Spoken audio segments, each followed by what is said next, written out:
Everyone, कसे आहात सगळे? तर आज आहे सुट्टी प्राक्वीची आणि हे गेले जॉबवर आणि यांचा टिफिन द्यायचा आहे आणि सकाळ झाली. सकाळी सगळं कामं वगैरे आवरली गेली आहे. झाडू पोछा झालाय, देवाची पूजाही झाली आहे. तर दूध आलंय तर म्हटलं चला आधी दूध गरम करूया, त्यानंतर प्राक्वीला उठवून मग रेडी करूया, कारण की तिचं सकाळी ट्युशन आहे आज.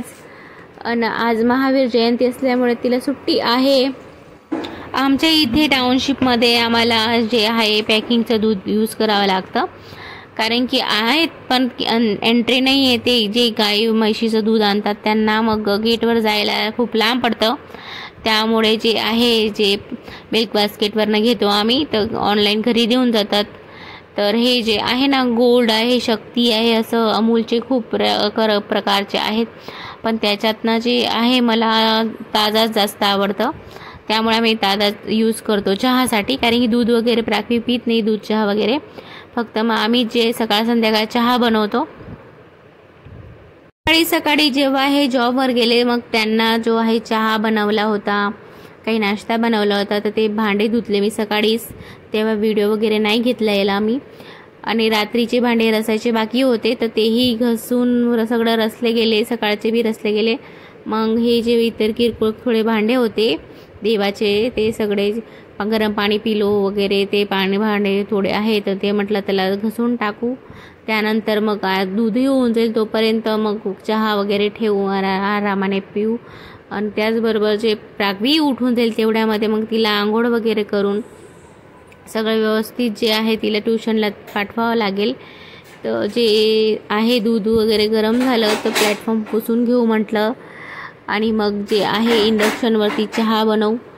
तसं छान व्यवस्थित सकाळी धुतला जातो ना, तर छान राहतं. मग नंतर मग स्वयंपाकच्या वेळेस कसं मग नंतर जेवण करून अजून परत क्लीन करतच माणूस, कारण की सवयच आहे आपल्याला ती किचनमध्ये असल्यावर. जेवढ्या वेळेस स्वयंपाक करू या काही दुसरं बनवलं की आपण किचन वगैरे प्लॅटफॉर्म वगैरे क्लीन करतोच. तर मलाही तशी सवय आहे की दिवसातनं जेव्हाही किचनमध्ये मी काहीही मतलब दूध गरम करो या चहा बनवला या स्वयंपाक केला या दुपारी चहा वगैरे ठेवला, तर तेवढ्या वेळेस मी प्लॅटफॉर्म क्लीन करतेच आणि गॅसही छानपैकी पुसून टाकते. तर म्हटलं चला आता आपण गॅस प्लॅटफॉर्म क्लीन झाला आहे, तर आता चहा ठेवू गुळाचा, कारण की मी साखरेचा चहा पीत नाही. तर मग दूध साखर टाकून दूध आणि हे टाकून सण उकळून साखर नाही, दूध वगैरे पाणी टाकून चहा पावडर अद्रक वगैरे उकळला, दूध टाकलं आणि छानपैकी उकळल्यानंतर जे आहे गूळ कुटून टाकला. असा हा मी गुळाचा चहा बनवला, कारण की उकळत्याच्यात जर गूळ टाकला ना तर चहा फाटून जाते. म्हणून चहा व्यवस्थित पूर्ण उकळली गेली का आता गाळायची, तेव्हा मग गूळ जो आहे कुटून टाकून द्यायचं, म्हणजे चहा फाटत नाही. तर मग हा जो गुळाचा चहा पिला.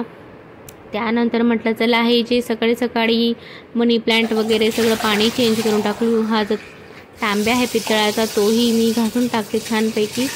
आणि मनी प्लांटसुद्धा सकाळी थंड पाणी येतं ना, मग दुपारून उन्हाळ्यामुळे गरम होऊन जातं, मग त्यापेक्षा सकाळीच म्हटलं चेंज करून टाकू पाणी मनी प्लांटला छानपैकी धुवून. मग असे छोटे कटिंग्स जे आहेत ना मी आधी बाहेर लावलेले आहेत, पण भरपूर झाडं झाली आहेत. मग घरामध्येही कसं थोडंसं डेकोरेशनसारखं वाटतं. इतर काही डेकोरेशनच्या वस्तू नाही माझ्याकडे, तर थोडंफारच आहे. तर हे जे मनी प्लांट आहे ना, तर खूप छान असं लूक येतं घराला. असं व्यवस्थित ठिकाणी व्यवस्थित बॉटलमध्ये ठेवलं तर ही काचेची बॉटल आहे, तर तिला जे आहे फॉईल पेपर जो आहे सिल्वर तो लावून मी असं पाणी भरून असं ठेवतो ते पार्लरमध्ये, फक्त माझ्या पार्लरच्या रूममध्ये. आणि हा जो आहे छोटासा तांब्या पितळचा तो आधी मी फ्रीजवर ठेवलेला, आणि वरती किचनच्या वरती त्याला शिफ्ट केला आहे मी, की थोडं छान दिसावं म्हणून. नाही तर आधी हा इथं ठेवलेला होता. प्लॅटफॉर्मच्या वरची कडप्पा आहे तिथं बॉटलमध्ये 2 ठेवलेले होते, तिथली जागा खाली केली आणि हे इकडे एक बॉटल शिफ्ट केली. छोटी प्लास्टिकची बॉटल अशी बनवलेली आहे, त्याच्यात ती छोटीशी कटिंग लावली आहे. आणि हे सगळे आता बाकीचे देवाचे भांडे होते, कारण की आपण सगळे डबल जे भांडे असतात देवाचे ते यूज होतात. मग हे दुसरी सकाळी लावून घेतले मी, छानपैकी दिवा केला. आणि आता प्राक्वीला तयार केलं आणि त्यात ट्युशनला चालली. आणि यानंतर जे आहे टिफिन वगैरे करायचं आहे, त्यानंतर प्राक्वीचा अभ्यास घेईल ट्युशनचा आणि इतर पार्लरचे जे काही ऑर्डर्स आहेत ते कंप्लीट करील. तर असा जो हा माझा छोटासा व्लॉग होता आजचा. तर मग भेटूया नेक्स्ट व्हिडिओमध्ये. Bye bye, Radhe Radhe. Subscribe करायला नका विसरू.